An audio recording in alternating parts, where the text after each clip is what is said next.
जय श्रीमन नारायण। आइए सुनते हैं बृहस्पतिवार की व्रत कथा। प्राचीन समय की बात है। भारत में एक राजा राज्य करता था।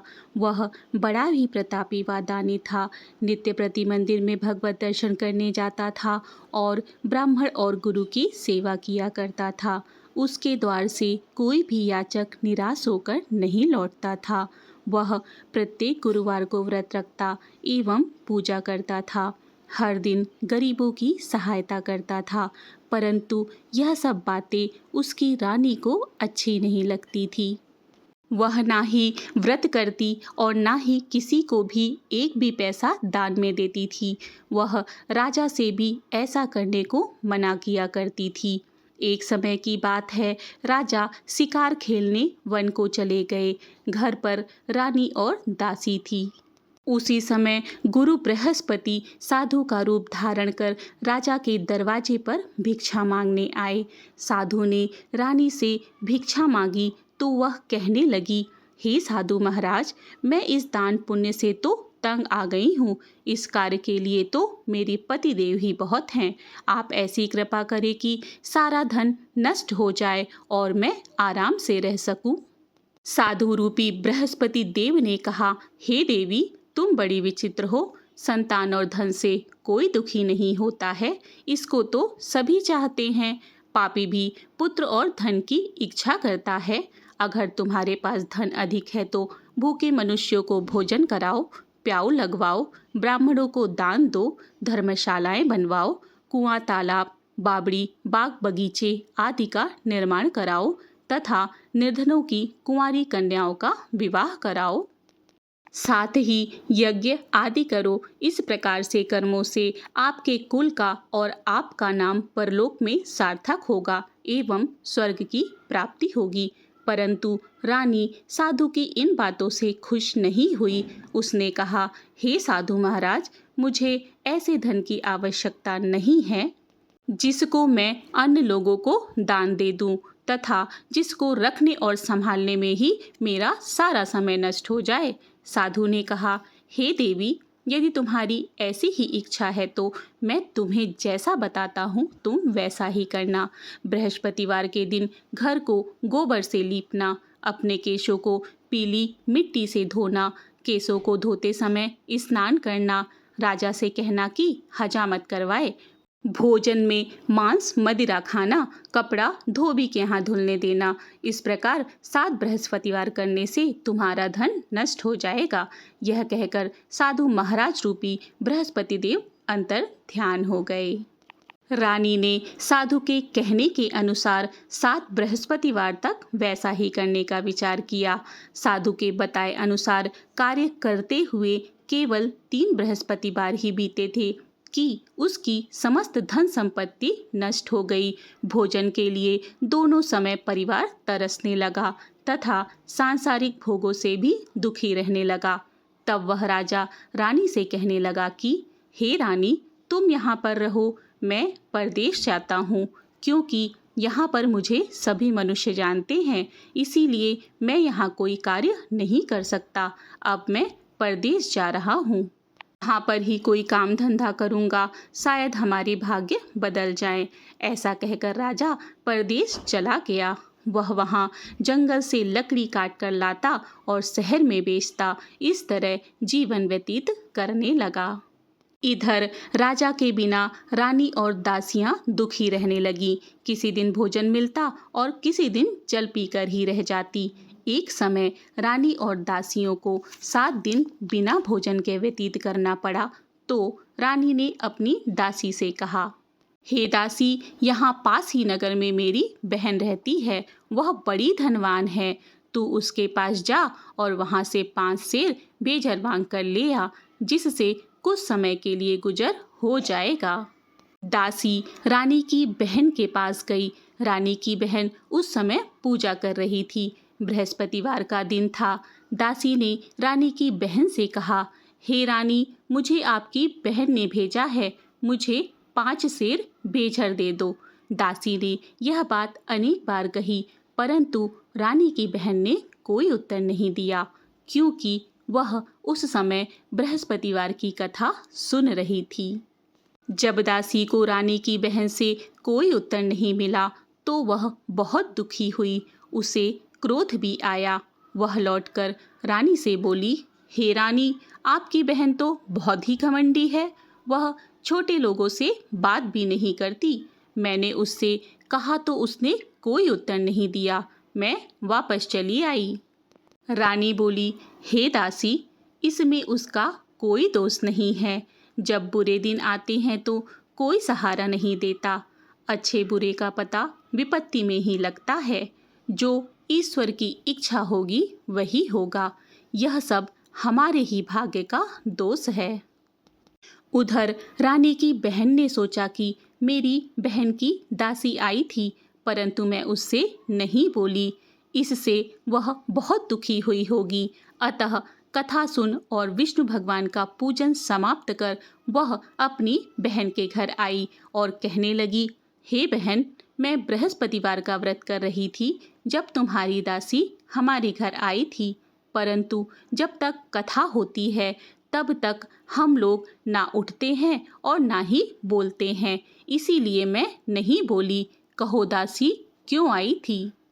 रानी बोली, बहन, हमारे घर अनाज नहीं था। वैसे तुमसे कोई बात छिपी नहीं है, इस कारण मैंने दासी को तुम्हारे यहाँ 5 सेर बेझर लेने के लिए भेजा था। रानी की बहन बोली, बहन देखो, बृहस्पति भगवान सबकी मनोकामना पूर्ण करते हैं। देखो, शायद तुम्हारे घर कुछ अनाज रखा हो। यह सुनकर दासी घर के अंदर गई तो वहां उसे एक घड़ा बेझर का भरा मिल गया। उसे बड़ी हैरानी हुई क्योंकि उसने एक एक बर्तन देख लिया था। उसने बाहर आकर रानी को बताया। दासी अपनी रानी से कहने लगी, हे रानी, देखो, वैसे तो हमको जब अन्न नहीं मिलता तो हम रोज ही व्रत करते हैं। अगर इससे व्रत की विधि और कथा पूछ ली जाए तो हम भी किया करेंगे। दासी के कहने पर रानी ने अपनी बहन से बृहस्पतिवार व्रत के बारे में पूछा। उसकी बहन ने बताया, हे रानी बहन, बृहस्पतिवार को सूर्योदय से पूर्व उठकर स्नान करके बृहस्पतिवार का व्रत करना चाहिए, लेकिन उस दिन सिर नहीं धोना चाहिए। बृहस्पतिवार के व्रत में चने की दाल और मुनक्का से विष्णु भगवान का केले के वृक्ष की जड़ में पूजन करें तथा दीपक जलावें। उस दिन एक ही समय भोजन करें। भोजन पीले खाद्य पदार्थ का करें तथा कथा सुने। इस प्रकार करने से गुरु भगवान प्रसन्न होते हैं, अन्न, पुत्र और धन देते हैं, मनोकामना पूर्ण करते हैं। व्रत और पूजन विधि बताकर रानी की बहन अपने घर लौट गई। रानी और दासी दोनों ने निश्चय किया कि बृहस्पति देव भगवान का पूजन जरूर करेंगे। 7 दिन बाद जब बृहस्पतिवार आया तो उन्होंने व्रत रखा। गुड़साल में जाकर चना और गुड़ बीन लाई तथा उसकी दाल से केले की जड़ तथा विष्णु भगवान का पूजन किया। अब पीला भोजन कहाँ से आए? दोनों बड़ी दुखी हुई, परंतु उन्होंने व्रत किया था, इस कारण बृहस्पति देव भगवान प्रसन्न थे। एक साधारण व्यक्ति के रूप में 2 थालों में सुंदर पीला भोजन लेकर आए और दासी को देकर बोले, हे दासी, यह भोजन तुम्हारे और रानी के लिए है, तुम दोनों करना। दासी भोजन पाकर बड़ी प्रसन्न हुई और रानी से बोली, रानी जी, भोजन कर लो। रानी को भोजन के आने के बारे में कुछ नहीं पता था, इसीलिए वह दासी से बोली, जा, तू ही भोजन कर, क्यों तू हमारी व्यर्थ में हंसी उड़ाती है? दासी बोली, एक व्यक्ति भोजन देकर गया है। रानी कहने लगी, भोजन तेरे लिए देके गया है, तू ही भोजन कर। दासी ने कहा, वह व्यक्ति हम दोनों के लिए 2 थालों में भोजन देकर गया है, इसीलिए मैं और आप दोनों ही साथ साथ भोजन करेंगी। दोनों ने गुरु भगवान को नमस्कार कर भोजन प्रारंभ किया। उसके बाद से वे प्रत्येक बृहस्पतिवार को गुरु भगवान का व्रत और पूजन करने लगी।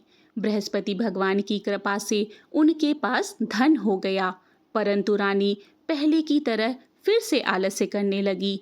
तब दासी बोली, देखो रानी, तुम पहले भी इस प्रकार का आलस्य करती थी। तुम्हें धन रखने में कष्ट होता था, इस कारण सभी धन नष्ट हो गया। अब गुरु भगवान की कृपा से धन मिला है, तो फिर तुम आलस्य क्यों करती हो? बड़ी मुसीबतों के बाद हमने यह धन पाया है, इसीलिए हमें दान पुण्य करना चाहिए। तुम भूखे मनुष्यों को भोजन कराओ, प्याऊ लगवाओ, ब्राह्मणों को दान दो, कुआं, तालाब, बावड़ी आदि का निर्माण करवाओ, मंदिर, पाठशाला बनवा कर दान दो, कुंवारी कन्याओं का विवाह करवाओ, धन को शुभ कार्यों में खर्च करो, जिससे तुम्हारे कुल का यश बढ़े तथा स्वर्ग प्राप्त हो और पितृ प्रसन्न हो। दासी की बात मानकर रानी ने इस प्रकार से अच्छे कर्म करने प्रारंभ कर दिए, जिससे उसका काफी यश फैलने लगा। एक दिन रानी और दासी आपस में विचार करने लगी। ना जाने राजा किस दशा में होंगे, उनकी कोई खोज खबर नहीं है। गुरु भगवान से उन्होंने प्रार्थना की और भगवान ने रात्रि में राजा को स्वप्न में कहा, हे राजा उठ, तेरी रानी तुझको याद करती है, अब अपने देश को लौट जा। राजा प्रातःकाल उठकर जंगल से लकड़ियां काटकर लाने के लिए जंगल की ओर चल पड़ा। जंगल से गुजरते हुए वह सोचने लगा कि रानी की गलती की वजह से उसे कितने दुख भोगने पड़े। राजपाट छोड़कर जंगल में आकर रहना पड़ा। जंगल से लकड़ियां काटकर उन्हें बेचकर गुजारा करना पड़ा। उसी समय जंगल में बृहस्पति देव एक साधु का रूप धारण कर आए और राजा के पास आकर बोले, हे लकड़हारे, तुम इस सुनसान जंगल में किस चिंता में बैठे हो, मुझे बतलाओ। यह सुन राजा के नेत्रों में जल भर आया और साधु की वंदना कर बोला, हे प्रभु, आप तो सब कुछ जानने वाले हैं। इतना कहकर राजा ने साधु को अपनी संपूर्ण कहानी सुना दी। महात्मा दयालु होते हैं। वे राजा से बोले, हे राजा, तुम्हारी पत्नी ने बृहस्पति देव के प्रति अपराध किया था, जिसके कारण तुम्हारी यह दशा हुई। अब तुम किसी प्रकार की चिंता मत करो, भगवान तुम्हें पहले से अधिक धन देंगे। देखो, तुम्हारी पत्नी ने बृहस्पतिवार का व्रत करना प्रारंभ कर दिया है। अब तुम भी बृहस्पतिवार का व्रत करके चने की दाल व गुड़ जल के लोटे में डालकर केले का पूजन करो। फिर कथा कहो या सुनो, भगवान तुम्हारी सब मनोकामना पूर्ण करेंगे। साधु को प्रसन्न देखकर राजा बोला, हे प्रभु, मुझे लकड़ी बेचकर इतना पैसा भी नहीं बचता जिससे भोजन करने के उपरांत मैं कुछ बचा सकूं। मैंने रात्रि में अपनी रानी को व्याकुल देखा है। मेरे पास कोई साधन नहीं है जिससे उसका समाचार मैं जान सकूं। फिर मैं बृहस्पति देव की क्या कहानी कहूं, मुझे तो कुछ मालूम भी नहीं है। साधु ने कहा, हे राजा, तुम किसी बात की चिंता मत करो। बृहस्पतिवार के दिन तुम रोजाना की तरह लकड़ियां लेकर शहर में जाओ। तुम्हें रोज से 2 गुना धन प्राप्त होगा, जिससे तुम भली भांति भोजन कर लोगे तथा बृहस्पति देव की पूजा का सामान भी आ जाएगा। साधु देव ने बृहस्पति देव की कथा कही। प्राचीन समय में एक बहुत ही निर्धन ब्राह्मण था। उसके कोई संतान नहीं थी। वह नित्य पूजा पाठ करता, परंतु उसकी स्त्री बहुत ही मलिनता के साथ रहती थी। वह ना ही स्नान करती और ना किसी देवता की पूजा करती। प्रातःकाल उठते ही सर्वप्रथम भोजन करती, बाद में कोई और अन्य कार्य करती। ब्राह्मण देवता बहुत दुखी रहते थे। पत्नी को बहुत समझाते, किंतु कोई परिणाम नहीं निकलता। भगवान की कृपा से ब्राह्मण की स्त्री के कन्या उत्पन्न हुई। वह कन्या अपने पिता के घर में बड़ी होने लगी। वह बालिका प्रातः स्नान करके भगवान विष्णु का जप करती। वह बचपन से ही बृहस्पतिवार का व्रत भी करने लगी। पूजा पाठ समाप्त कर स्कूल जाती तो अपनी मुट्ठी में जौ भर कर ले जाती और पाठशाला जाने के मार्ग में डालती जाती। वही जौ स्वर्ण के हो जाते तो लौटते समय उनको बीनकर घर ले आती। एक दिन बालिका सूप में सोने के जौ को फटक कर साफ कर रही थी। तभी उसकी माँ ने देख लिया और कहा, हे बेटी, सोने के जौ को फटकने के लिए सोने का सूप होना चाहिए। दूसरे दिन गुरुवार था। इस कन्या ने व्रत रखा और बृहस्पति देव से प्रार्थना करके कहा, हे प्रभु, यदि मैंने सच्चे मन से आपकी पूजा की हो तो मुझे सोने का सूप दे दो। बृहस्पति देव ने उसकी प्रार्थना स्वीकार कर ली। रोजाना की तरह वह कन्या जौ फैलाती हुई स्कूल चली गई। स्कूल से लौटकर जब वह जौ बीन रही थी तो बृहस्पति देव की कृपा से उसे सोने का सूप मिला। उसे वह घर ले आई और उसमें जौ साफ करने लगी, परंतु उसकी माँ का वही ढंग रहा। एक दिन की बात है, वह कन्या सोने के सूप में जौ को साफ कर रही थी। उस समय उस नगर का राजकुमार वहां से होकर निकला। इस कन्या के रूप और सोने के सूप में जौ को साफ करते देखकर वह उस कन्या पर मोहित हो गया। राजमहल आकर राजकुमार ने भोजन तथा जल त्याग कर उदास होकर लेट गया। राजा को जब राजकुमार द्वारा अन्न जल त्यागने का समाचार ज्ञात हुआ तो अपने मंत्रियों के साथ वह अपने पुत्र के पास गए और बोले, हे बेटा, तुम्हें किस बात का कष्ट है? किसी ने अपमान किया है अथवा कोई कारण है? मुझे बतलाओ, मैं वही करूँगा जिससे तुम्हें प्रसन्नता हो। राजकुमार ने अपने पिता की बातें सुनी। वह बोला, हे पिताजी, आपकी कृपा से मुझे किसी बात का दुख नहीं है। किसी ने मेरा अपमान नहीं किया है, परंतु मैं उस लड़की के साथ विवाह करना चाहता हूँ जो सोने के सूप में जौ को साफ कर रही थी। यह सुन राजा आश्चर्य में पड़ गया और बोला, हे बेटा, इस तरह की कन्या का पता तुम ही लगाओ, मैं उसके साथ तुम्हारा विवाह अवश्य ही करवा दूंगा। राजकुमार ने राजा को उस लड़की के घर का पता बतलाया। मंत्री उस लड़की के घर गया और राजा का आदेश ब्राह्मण को सुनाया। कुछ दिन के बाद ब्राह्मण की कन्या का विवाह राजकुमार के साथ संपन्न हो गया। कन्या के घर से जाते ही उस ब्राह्मण देवता के घर में पहले की भांति गरीबी का निवास हो गया। अब भोजन के लिए भी अन्न बड़ी मुश्किल से मिलता। एक दिन दुखी होकर ब्राह्मण अपनी पुत्री से मिलने गया।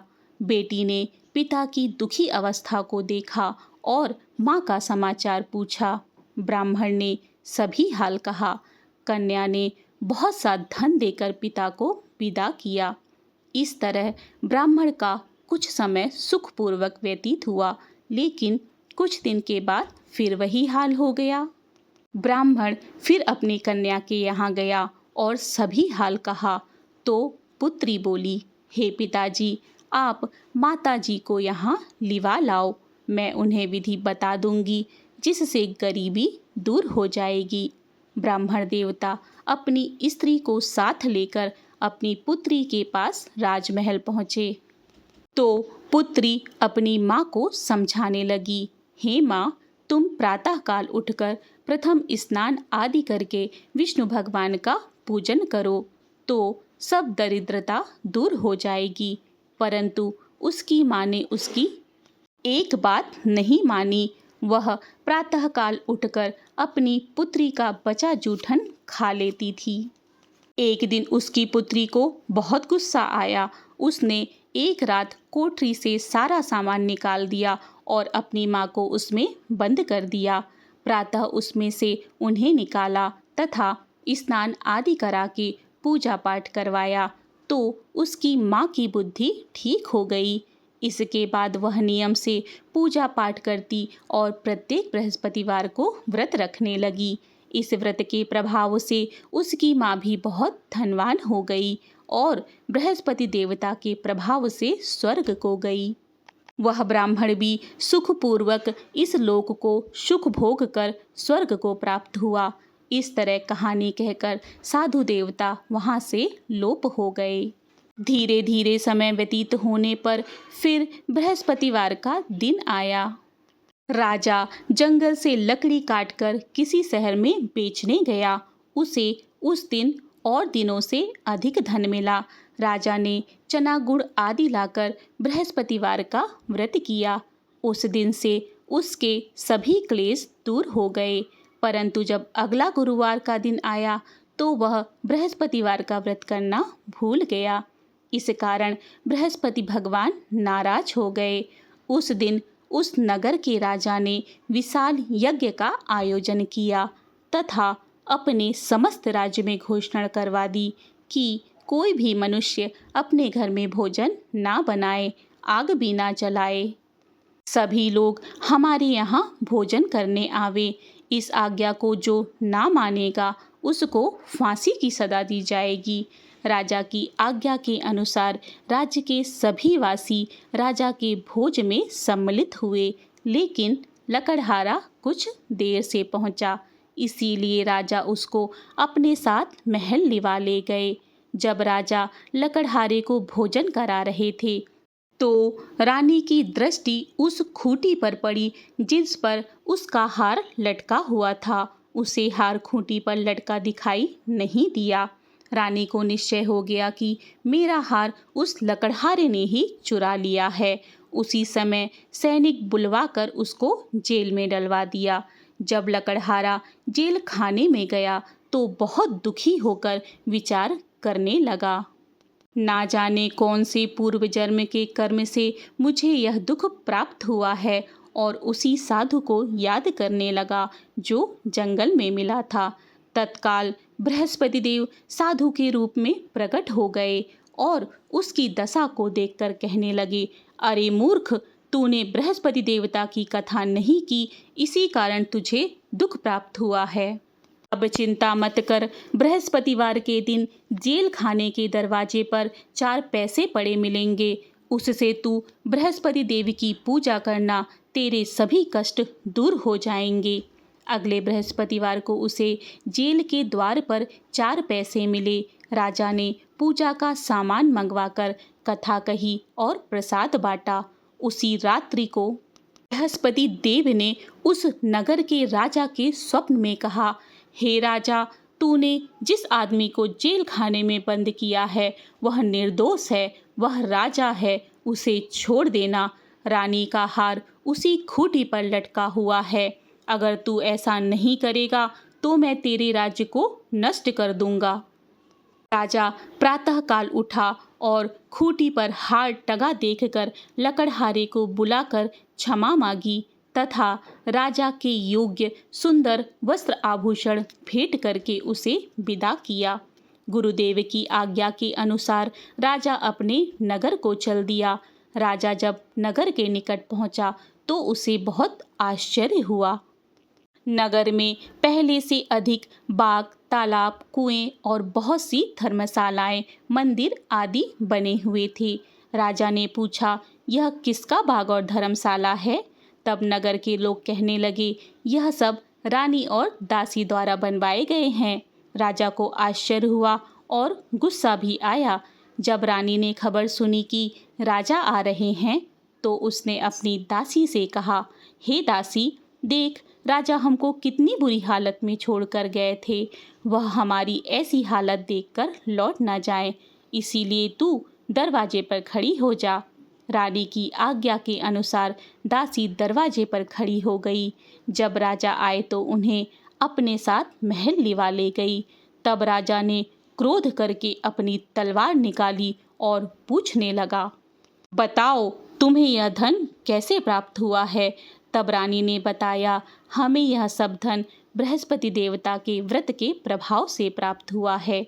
राजा ने तब निश्चय किया कि 7 रोज बाद तो सभी बृहस्पति देव का पूजन करते हैं, परंतु मैं रोजाना दिन में 3 बार कथा कहूँगा और रोज ही व्रत किया करूँगा।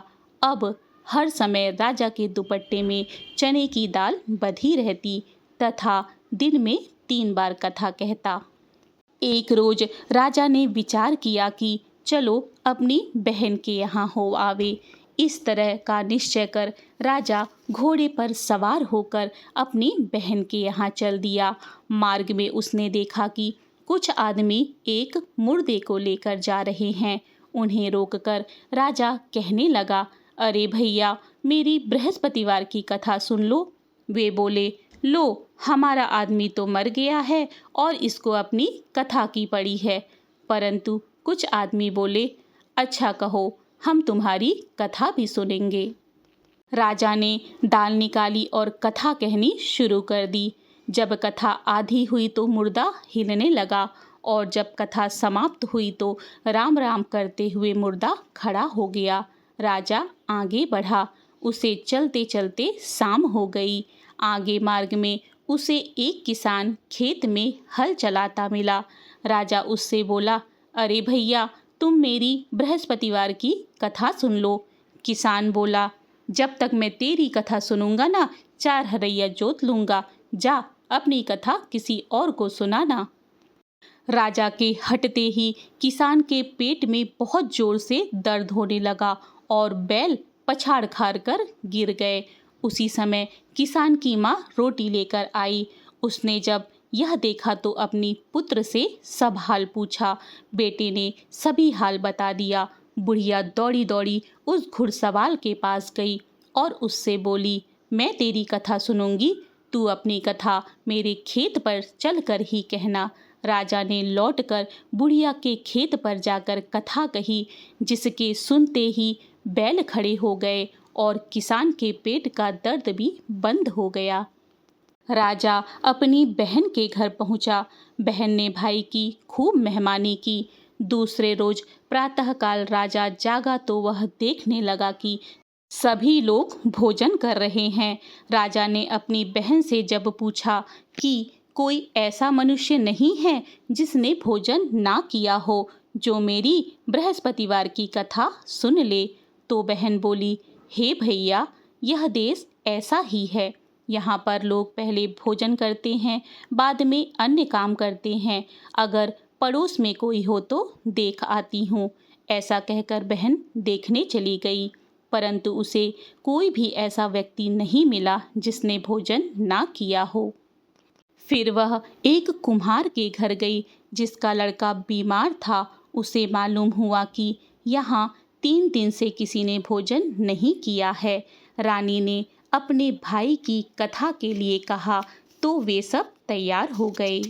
राजा ने जाकर बृहस्पतिवार की कथा कही, जिसको सुनकर उसका लड़का ठीक हो गया। तो अब राजा की प्रशंसा होने लगी। एक दिन राजा ने अपनी बहन से कहा, हे बहन, मैं अपने घर जाऊंगा, तुम भी तैयार हो जाओ। राजा की बहन ने अपनी सास से अपने भाई के साथ जाने की आज्ञा मांगी। सास बोली, चली जा, परंतु अपने लड़कों को लेकर मत जाना, क्योंकि तेरे भाई की कोई संतान नहीं है। बहन ने अपने भाई से कहा, हे भैया, मैं तो चलूंगी, परंतु कोई बालक नहीं जाएगा। राजा ने कहा, जब कोई बालक नहीं जाएगा तो तुम जाकर क्या करोगी? दुखी मन से राजा अपने नगर को लौट आया। राजा ने अपनी रानी से कहा, हम निसंतान है ना, इसीलिए हमारे घर कोई आना पसंद नहीं करता। इतना कह वह बिना भोजन किए सैया पर लेट गया। रानी बोली, हे प्रभु, बृहस्पति देव ने हमें सब कुछ दिया है, वे हमें संतान अवश्य देंगे। उसी रात को बृहस्पति देव ने राजा को स्वप्न में कहा, हे राजा, उठ, सभी सोच त्याग दे, तेरी रानी गर्भवती है। राजा को यह जानकर बड़ी खुशी हुई। 9वें महीने रानी के गर्भ से एक सुंदर पुत्र पैदा हुआ। जब राजा की बहन ने यह शुभ समाचार सुना तो वह बहुत खुश हुई और बधाई लेकर अपने भाई के यहाँ आई। तभी रानी ने कहा, घोड़ा चढ़कर नहीं आई, गधा चढ़ी आई।